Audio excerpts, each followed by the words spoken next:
پڑھیے الصلاۃ والسلام علیک یا رسول اللہ، الصلاۃ والسلام علیک یا حبیب اللہ صلی اللہ تعالی علیہ وسلم۔ شیخ الاسلام ٹرسٹ کی جانب سے ہفتہ سنی اجتماع جس میں ہم اور آپ شریک ہے، رب تبارک و تعالی ہم سب کی حاضری کو قبول و منظور فرمائے۔ مجھ سے پیشتر آپ نے حافظ اسلم صاحب کی زبانی سے نماز کے اہم ترین مسائل پر گفتگو سماعت فرمائی۔ یقیناً امام سے پہلے سجدے میں جانے کی بڑی سخت وعید ہے۔ آپ نے امام نووی کے حوالے سے ذکر کیا کہ آپ کے جو استاد تھے امام نووی کے، جن سے آپ حدیث کا علم حاصل کرتے تھے، تو انہی کے استاد کا یہ واقعہ ہے کہ جو اپنے چہرے پر نقاب ڈالے رہا کرتے، ایک دن امام نووی علیہ رحمہ نے اس کی وجہ پوچھی تو آپ نے بتایا کہ میں نے حضور علیہ السلام کا یہ فرمان تو پڑھا تھا، مگر یہ دیکھنے کے لیے کہ واقعی میں ایسا ہوتا ہے تو میں نے قصداً امام سے پہلے سجدہ کر لیا، اللہ تعالیٰ نے دنیا ہی میں مجھے یہ عذاب عطا کر دیا۔ تو امام نووی بہت بڑے محدث گزرے ہیں، مسلم شریف کی شرح بھی آپ نے لکھی ہے، یہ آپ کے استاد کا واقعہ ہے۔ بہرکیف نمازوں کے مسائل ہمیں سیکھنے چاہیے اور سیکھ کر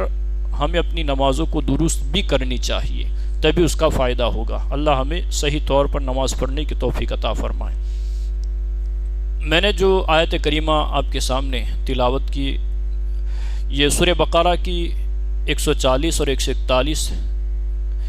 نمبر کی دو آیتیں ہیں۔ اللہ رب العزت کا فرمان ہے، ترجمہ: کیا تم کہتے ہو کہ بے شک ابراہیم اور اسماعیل اور اسحاق اور یعقوب اور ان کی نسل یہودی تھے یا نصارہ؟ پوچھو کہ کیا تم زیادہ جانتے ہو یا اللہ؟ اور اس سے زیادہ اندھیر والا کون ہے جس نے چھپایا گواہی کو جو اس کے پاس ہے اللہ کی طرف سے،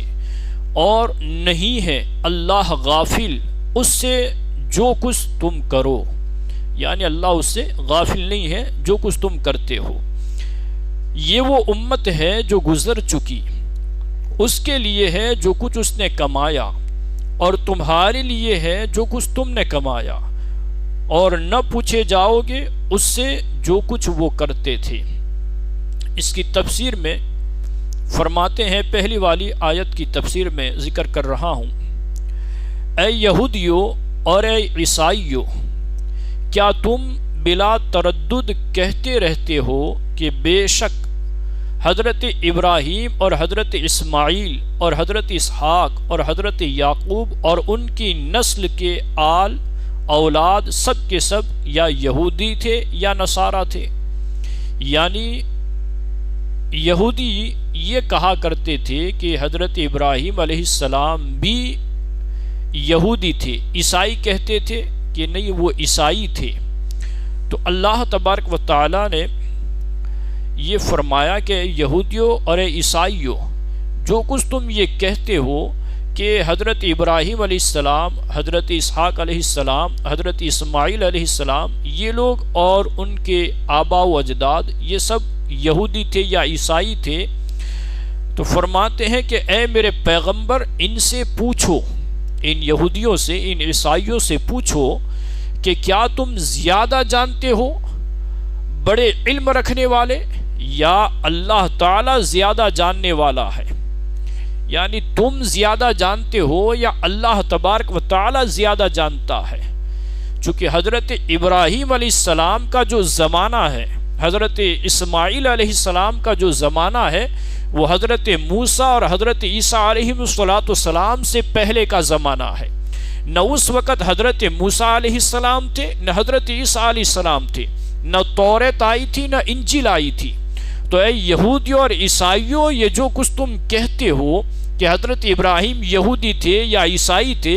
تو یہ تم زیادہ جانتے ہو یا اللہ زیادہ جانتا ہے؟ تم زیادہ جانتے ہو یا اللہ زیادہ جاننے والا ہے؟ اللہ تعالیٰ تو یہی جانتا ہے کہ تم جھوٹ بول رہے ہو اور اندھیر مچا رہے ہو، اور تم ہی بتاؤ اس سے زیادہ اندھیر مچانے والا کون ہے جس نے چھپایا اس گواہی کو اور ایسی حقیقت کو جو اس کے پاس موجود ہے اللہ تعالیٰ کی طرف سے تم لوگوں کو گواہ بناتے ہوئے پیغمبر اسلام کا تذکرہ تمہاری کتابوں میں اللہ تعالیٰ نے فرما دیا تھا، یعنی پہلے ہی سے تمہاری کتابوں میں ان پیغمبروں کا تذکرہ موجود ہے، اور یہ بتا دیا تھا کہ حضرت ابراہیم وغیرہ نہ یہودی تھے نہ عیسائی تھے، بلکہ وہ تھے مسلمان، ان کا دین دین حنیف تھا، ان کا جو دین تھا وہ دین حنیف تھا۔ اور اگر تم یہ سمجھتے ہو کہ شریعت میں ہم سب کے سب برابر کے شریک ہیں، یعنی ان کی شریعت کے احکام اور ہماری شریعت کے احکام دونوں برابر ہیں، تو پھر یہ بھی تم دیکھ لو کہ ان کے یہاں خانہ کعبہ کی طرف رک کر کے نماز پڑھی جاتی تھی، ان کا قبلہ خانہ کعبہ تھا، اور تم بیت المقدس کی طرف رک کر کے نماز پڑھتے ہو، تمہارا قبلہ بیت المقدس ہے، تو اس میں بھی تفریق اور فرق ہے۔ اسی طرح تمہارے یہاں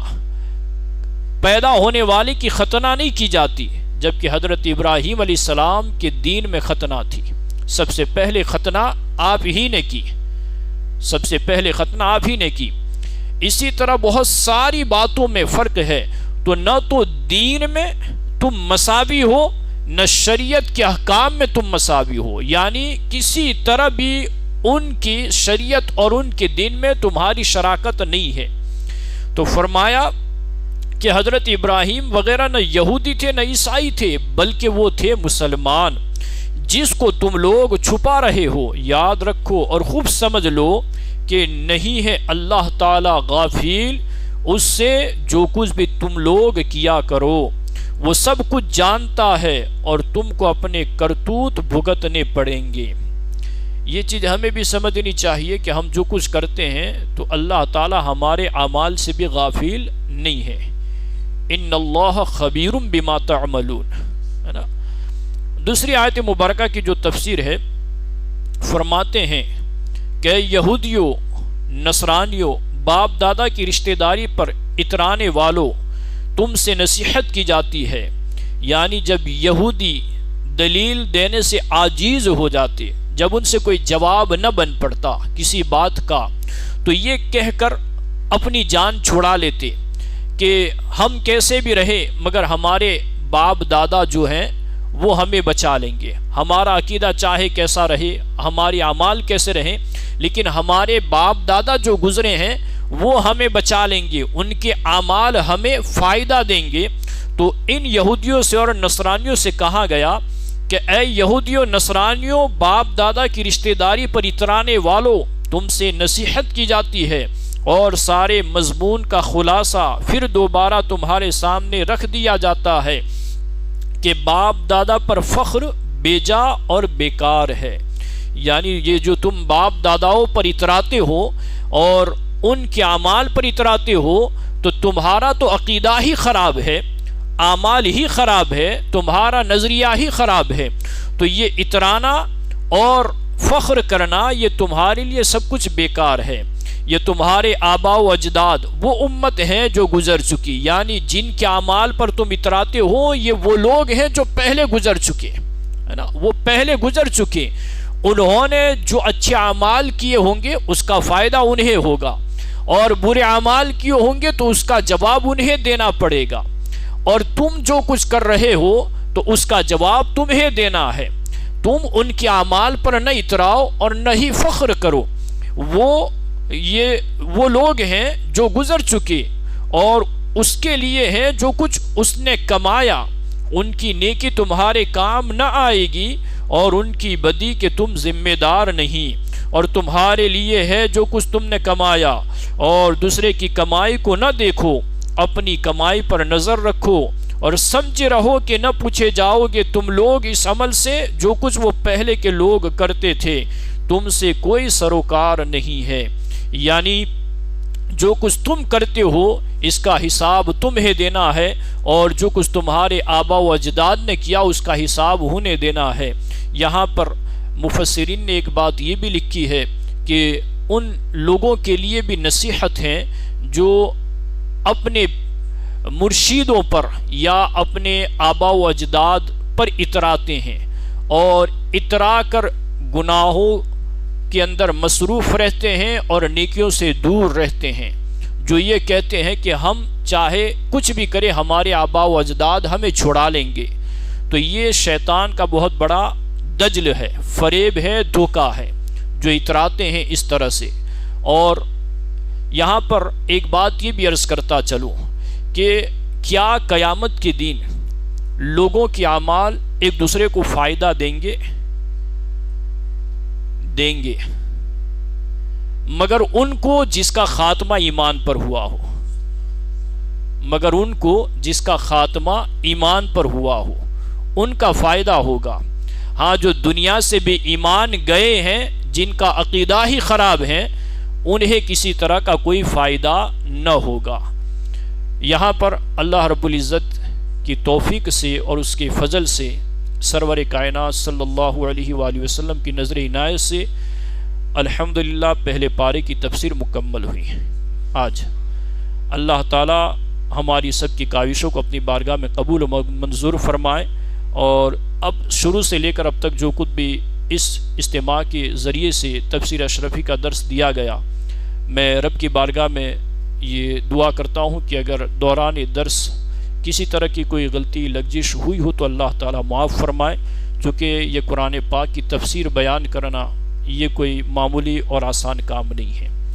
تو اللہ تعالیٰ ہماری غلطیوں کو معاف فرمائے اور ہمیں صحیح قرآن پاک کے نور سے اللہ تعالیٰ مالا مال فرمائے۔ اللہم نور قلوبنا بالقرآن، اللہم زین اخلاقنا بالقرآن، اللہم نجینا من النار بالقرآن، اللہم ادخلنا الجنة بالقرآن، اللہم ارزقنا شفاعت بالقرآن، اللہم ارزقنا علم القرآن والحدیث، اللہم ربی زیدنا علما نافعا، وصلی اللہ تعالی علی خیر خلقہ محمد وعلی آلہ وصحبہ اجمعین برحمتک یا ارحم الراحمین۔